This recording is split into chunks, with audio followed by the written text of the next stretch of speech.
नमस्कार। अपनी जोड़ी की इस वीडियो में आपका स्वागत है। आज की इस वीडियो में हम बात करेंगे मेंटेनेंस के बारे में। मेंटेनेंस का मतलब होता है गुजारा भत्ता, जो हर एक महिला का, हर माता-पिता और बच्चों का अधिकार होता है कि यदि उनको अपने परिवार वालों या अपना उनका कोई गार्जियन है, उनसे अगर मेंटेनेंस नहीं मिल रहा, गुजारा भत्ता नहीं मिल रहा, उनकी बेसिक नीड्स नहीं पूरी हो रही हैं, तो वो उन लोगों से मेंटेनेंस ले सकते हैं और ये उनका हक है। आइए इस वीडियो में हम सबसे पहले तो ये जानते हैं कि किसी भी महिला को किस किस एक्ट के माध्यम से मेंटेनेंस या गुजारा भत्ता मिल सकता है।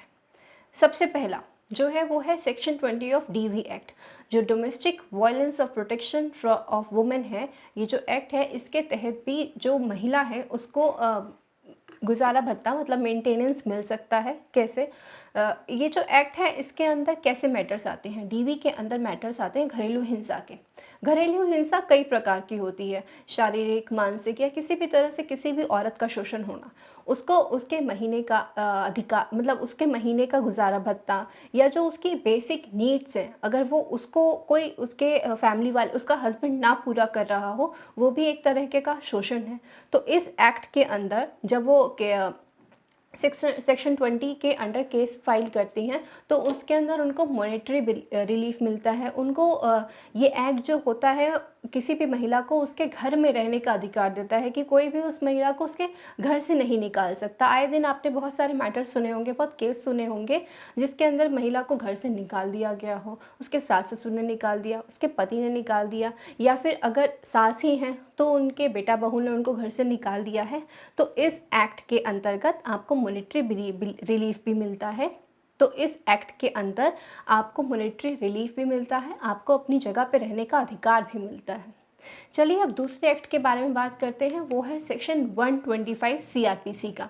सेक्शन 125 सीआरपीसी जो कहता है वो ये कहता है कि जो मेंटेनेंस का अधिकार है वो किस किस को है। एक वाइफ अपने हस्बैंड से मेंटेनेंस ले सकती है अगर वो इतनी कैपेबल नहीं है कि वो अपने आप को पाल सके। बच्चे अपने माँ बाप से मेंटेनेंस ले सकते हैं, और जो माता पिता हैं, जो बुजुर्ग हैं, उनके पास आय का कोई साधन नहीं है, वो अपने बच्चों से भी मेंटेनेंस ले सकते हैं। तो जो ये सेक्शन 125 सीआरपीसी का है, ये इन लोगों को मतलब माता पिता, बीवी हो गई आपकी और आपके बच्चे, आपसे इस एक्ट के तहत आपसे मेंटेनेंस ले सकते हैं।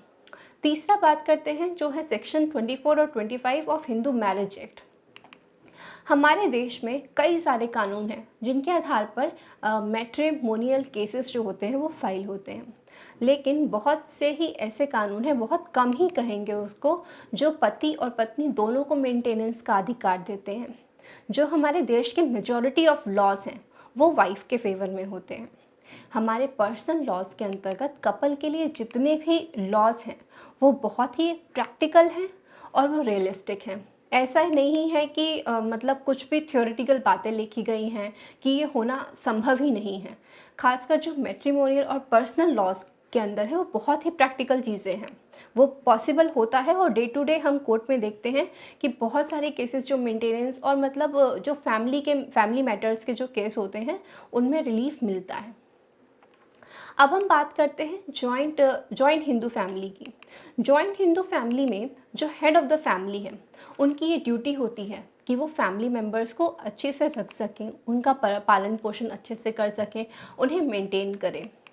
जो जॉइंट फैमिली की जो बेटियां होती हैं उनको मेंटेनेंस की उनकी ज़िम्मेदारी तभी तक होती है जब तक उनकी शादी नहीं हुई होती है, और जब उनकी शादी हो जाती है तो जो भी पेरेंट्स होते हैं उनको उनको मेंटेन करने का कोई ऐसी उनकी ड्यूटी नहीं होती है।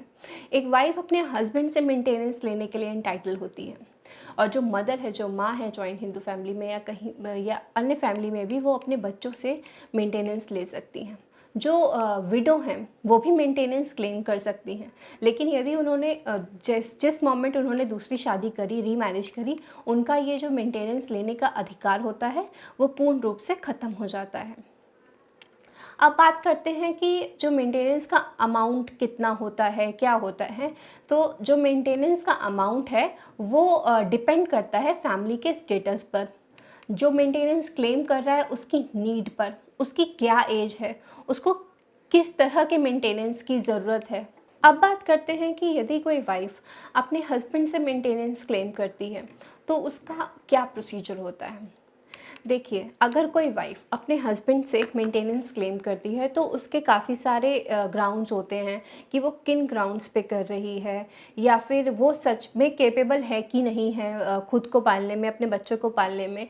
कई बार ऐसे भी केसेस होते हैं कि जो वाइफ़ होती हैं, वो अपने हस्बैंड से ज़्यादा कैपेबल होती हैं, in terms of money, in terms of finance, या फिर किसी भी वे में वो अपने हस्बैंड से ज़्यादा कमा सकती हैं। तो जब कोर्ट के सामने ये मेंटेनेंस का केस फाइल होता है, तो कोर्ट क्या करती है, इनकम एफिडेविट मांगती है कि हस्बैंड को कि आप अपना भी इनकम एफिडेविट दो, वाइफ को भी कि वो आप अपना भी इनकम एफिडेविट दो। जब कोर्ट प्रॉपर तरीके से सेटिस्फाई हो जाती है कि हाँ, ये वाइफ जो है ये नहीं है उस केपेबल, उस लायक कि ये अपने आप को, अपने बच्चों को पाल सके, और जो हस्बैंड है उसका स्टेटस बहुत हाई है सोसाइटी में, तो कोर्ट की ये पूरी कोशिश होती है कि हस्बैंड और वाइफ दोनों का स्टेटस बिल्कुल सेम रखा जाए, किसी को किसी भी तरह की इन्फीरियॉरिटी फील ना हो। तो जो हस्बैंड की इनकम होती है उसका कम से कम 1/5 जो पार्ट होता है वो वाइफ को मेंटेनेंस में मिलता है। लेकिन उससे भी ज़्यादा जो प्रैक्टिकल चीज़ होती है वो होती है कि उनकी नीड क्या है, उनकी ज़रूरतें क्या हैं। कई बार ऐसा होता है कि बच्चे नहीं होते हैं, सिर्फ वाइफ है अकेली, तो उनको उतना मेंटेनेंस ना दिया जाए, उतना ही कि वो खुद को अच्छे से पाल सके, खुद सोसाइटी में खड़ी हो सके। लेकिन कई बार ऐसा भी होता है कि उनको कुछ भी नहीं मिल पाता है, अपने बच्चों के लिए भी उनको तड़पना पड़ जाता है, परेशान होना पड़ जाता है। तो इन्हीं चीज़ों को लेकर कोर्ट प्रॉपर एक अपना कंसिडर करती है, हर एक चीज़ को कोर्ट कंसिडर करती है। कोर्ट की ये पूरी कोशिश होती है कि किसी के साथ किसी भी तरह का अन्याय ना हो, कोई भी ऐसे सोसाइटी में अपने आप को कम फील ना करे। तो इस वीडियो में हमने मेंटेनेंस के बारे में काफ़ी कुछ जाना। अगर इससे जुड़ी हुई किसी भी तरह की जानकारी आपको हमसे चाहिए, तो आप हमारे दिए गए हेल्पलाइन नंबर पर संपर्क कर सकती हैं। हम आपकी हर तरह से मदद करने की कोशिश करेंगे। हमारा हेल्पलाइन नंबर है 8130150123। अगर ये वीडियो अच्छा लगा हो तो प्लीज़ इसको लाइक करें, शेयर करें। वीडियो देखने के लिए बहुत बहुत धन्यवाद।